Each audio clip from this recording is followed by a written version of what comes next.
Have you ever built a tower out of blocks only to watch it come crashing down? Well, that's kind of what happened to ancient empires over and over again. Assyria was conquered by Babylon. Babylon fell to Persia. Persia and Greece were taken over by Alexander the Great. And when Alexander died, his whole empire broke into pieces like a puzzle being taken apart. But today we're going to learn about an empire that was different. It was bigger, stronger, and lasted for hundreds and hundreds of years.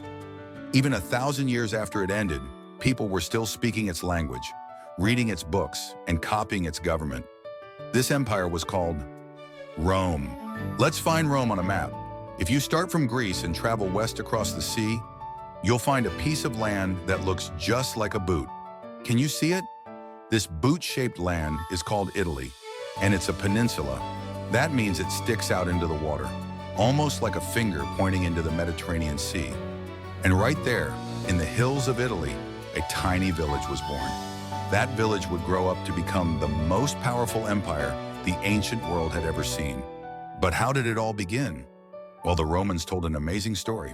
Once upon a time, there was a great king named Numitor who had twin grandsons.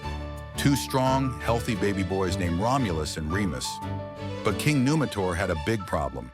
His younger brother was wicked and greedy. This evil brother plotted against Numitor and stole his throne. The new king looked at those innocent baby twins and got a terrible idea. "Those babies might grow up to take my crown," he said with fear in his eyes. "Go put them in the Tiber River." A servant took the babies down to the rushing river, but she felt sorry for the little boys. Instead of leaving them to drown, she gently placed them in a basket and pushed it out into the current. The basket floated away, carrying the twins toward their destiny. The basket floated down the river, bobbing on the waves until it got caught in the roots of a big fig tree at the water's edge. The babies were scared and hungry. They started to cry, but someone heard them. A wolf, a mother wolf with cubs of her own, heard the babies crying. She followed the sound until she found the basket with two tiny humans inside. Now you might think a wolf would be dangerous, but this wolf felt something special. She felt pity for those hungry little babies. So she tugged the basket up onto the bank and brought it back to her den. And there she raised Romulus and Remus alongside her own wolf cubs, as if they were her very own children. One day a shepherd was walking through the woods looking for a lost lamb.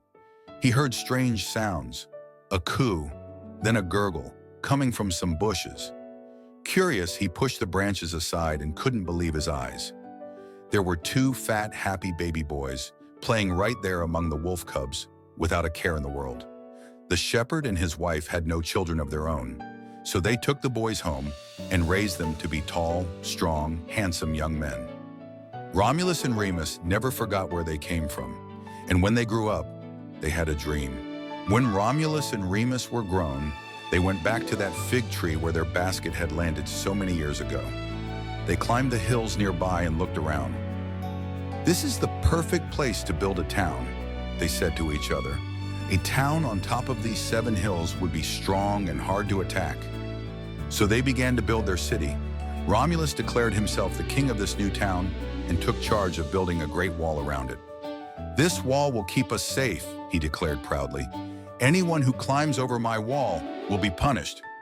But there was a problem. Remus was getting angry. Remus thought to himself, "We built this town together. Why should Romulus be the only ruler? I want to be the leader too." So Remus walked up to the wall and jumped right over it. "What kind of wall is that?" he laughed mockingly. "Anyone can climb over it.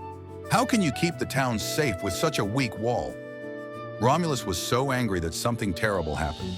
In his rage, he drew his sword and killed his own brother. Then, standing alone, Romulus named the town Rome, after himself. He became Rome's very first king. Romulus was just the first of 7 kings of Rome. These kings fought with other Italian tribes and took over more and more land. The most important tribe was called the Etruscans. The Etruscans were amazing. They loved music and art. They traded with the Greeks and taught the Romans so many things. From the Etruscans, the Romans learned to dress in special robes called togas with purple borders. The purple showed everyone how important the king was. The Etruscan kings also carried something called the fasces, a bundle of rods with an axe blade. This showed that the king had the power to punish wrongdoers. The Romans loved this symbol so much that even today, you can see it in American courtrooms and on old coins. But after 7 kings, the people of Rome decided something important. The kings had too much power. They didn't want to live in a monarchy anymore. That's a country where one king is in charge of everything. Do you remember Athens, the Greek city where people voted on their laws? Well, Rome wanted something similar, but Rome didn't become exactly like Athens. In Rome, only rich and powerful men called patricians could have a say in the government. And instead of one king, they chose 2 leaders called consuls. The Romans thought this was smart. The 2 consuls would watch each other, so neither one could become too powerful. And that's how Rome began, with a legend of twin brothers, a kind wolf, and a city built on 7 hills. From a tiny village, Rome would grow into one of the greatest empires the world has ever seen. Its roads, its laws, and its ideas still shape our world today. Next time, we'll discover how Rome grew even more powerful and conquered lands all around the Mediterranean Sea. Until then, remember, even the mightiest empires started with just a dream.